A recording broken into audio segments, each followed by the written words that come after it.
Life on the Field. Bienvenue dans votre émission Life on the Field. Nous sommes pour une dernière fois au Somaliland à la découverte de l'équipe MEDER qui s'active là-bas. Et pour ça, nous avons au téléphone, comme dans chacune de ces émissions, Fabienne. Bonjour. Bonjour Benjamin. Alors, nous parlions la semaine dernière des différentes traditions et coutumes qu'on peut trouver dans ce pays et du fait que vous ayez à vous conformer d'une certaine manière à ce qui se fait là-bas. On va parler d'un autre sujet qui est tout aussi intéressant et qui est vraiment ancré dans l'actualité puisqu'on entend beaucoup de remous en ce moment dans différents pays sur le continent africain. Et il y a donc un réel besoin de sécurité quand on est expatrié comme vous. Comment ça se passe pour l'équipe MEDER ? Oui, donc comme je présentais la première émission, Somaliland est un pays au nord de la Somalie qui a déclamé son indépendance. Et donc, on n'est pas très loin de la Somalie. Et bon, forcément, on a entendu ce qui s'est passé il y a quelques semaines. Même si c'est beaucoup plus calme ici et on n'a pas de soucis particuliers, mais par précaution, le gouvernement oblige tous les expatriés à avoir des gardes du corps, de la police en fait. Donc, on est en général une équipe de 8 et on a 8 gardes du corps avec donc la Kalachnikov, bien sûr, qui nous suivent partout, donc en voiture, à pied.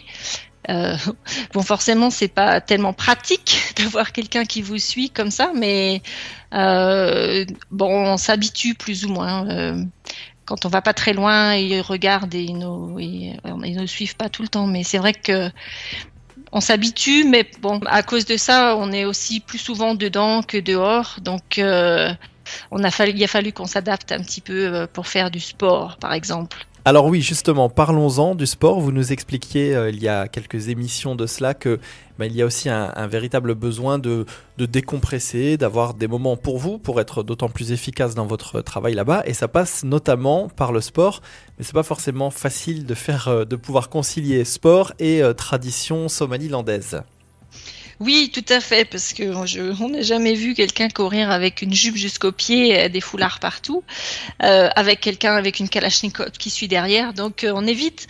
Et puis donc on s'est organisé, on a une terrasse de toit, donc loin des yeux des différents gardes, et on se retrouve presque tous les jours après le travail avec quelques collègues pour faire tous les exercices possibles et imaginables faisables sur 2 mètres carrés. Donc on a des DVD et on saute, on fait des abdos, des pompes, des squats. Et j'avais jamais pensé que je pouvais apprécier ça, parce que je suis née dans les Alpes et j'ai passé ma vie à faire du sport de plein air. Je suis motrice de ski, donc c'était complètement impensable pour moi de faire la gigolote devant un écran avec quelqu'un qui me dit quoi faire.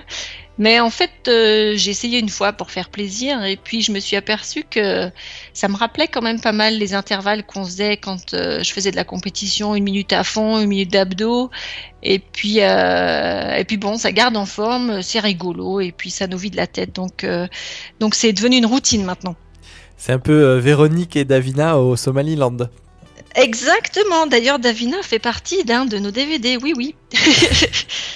Ce serait intéressant pour elle de savoir qu'elles sont expatriées là-bas.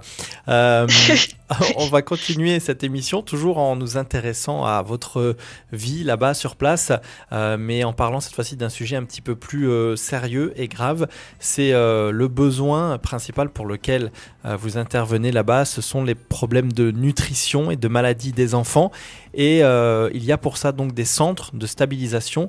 Il s'agit là vraiment d'une question de vie ou de mort pour ces enfants somalilandais. Oui, MEDER a commencé son programme en 2008 pour des problèmes de nutrition. Et donc, le centre de stabilisation, c'est en fait 18 lits qui accueillent les enfants qui sont au stade de malnutrition le plus sévère et qui sont malades en plus. Donc, en fait, pour vous donner une idée, c'est un peu les enfants qui passent à la télé, qu'on voit les images qui cassent le cœur, qui brisent le cœur des enfants mal nourris. Oui. J'imagine que ça doit pas forcément être facile de gérer ce genre de situation au niveau personnel. Comment est-ce que on arrive à avoir les épaules suffisamment solides, je dirais, pour travailler dans des conditions et à être confronté à de telles images, à la réalité des images que nous, on peut voir en Occident?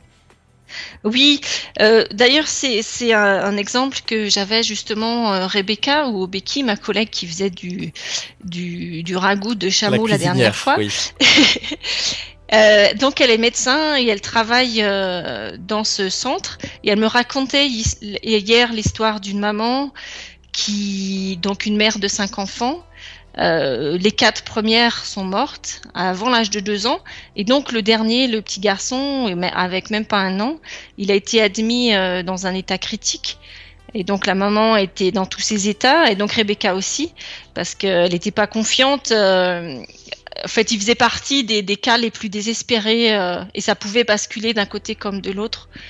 Et pour finir, il a survécu. Il a été transféré sur le programme plus léger pour se renutrir. Et donc, on discutait donc avec Becky et j'ai demandé il s'appelait comment ce petit garçon et elle m'a dit je sais pas, je veux pas savoir, c'est trop dur à gérer quand il meurt. Et elle dit je suis pas encore capable et c'est toujours un traumatisme quand j'arrive pas à les sauver. Et spécialement quand les parents ont déjà tellement souffert, comme cette famille, elle dit là j'avais tellement peur qu'on puisse rien faire pour le dernier quand ils ont déjà perdu 4. Et donc non, c'est pas facile du tout pour elle. Elle est vraiment au centre. Cette partie-là du projet, c'est vraiment une toute petite partie par rapport à ce qu'on fait. C'est là le dernier stade où on prend les enfants, donc on espère toujours ne pas en arriver là. C'est aussi là les résultats les plus spectaculaires, mais ça encourage. Mais oui, c'est difficile pour elle. On le voit quand elle arrive à la maison et qu'elle parle plus. Non, c'est pas facile du tout. Ça a été dur aussi de revenir et de faire face tout ça. Mais bon, comme je dis toujours, quand ça va du bon côté, il faut glorifier Dieu et pas nous. On n'est pas là pour faire les sauveurs du monde, mais on est là pour parce qu'on a été sauvés et on est des hommes et des femmes reconnaissants. Et ça aide aussi à encaisser quand ça se passe pas très bien. Mais c'est pas facile. On a passé des moments assez difficiles à pleurer ensemble, à prier ensemble, et puis à remettre les choses dans le bon ordre, les priorités dans le bon ordre aussi. Mais c'est pas facile, non.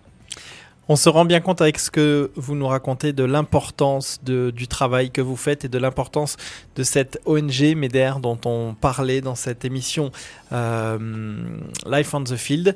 On était en compagnie de Fabienne au Somaliland et c'était la dernière émission. Donc on va vous souhaiter encore beaucoup de courage là-bas et beaucoup de bénédictions aussi, je pense, pour votre équipe au Somaliland. C'est ce qu'on peut vous souhaiter de meilleur. Merci beaucoup. Oui, c'était une opportunité, un privilège de pouvoir partager tout ça avec vous. Donc, merci d'avoir écouté, d'avoir invité MEDER aussi au micro. Merci beaucoup, Fabienne. Bonne continuation à vous et à MEDER là-bas au Somaliland. Au revoir. Merci, au revoir.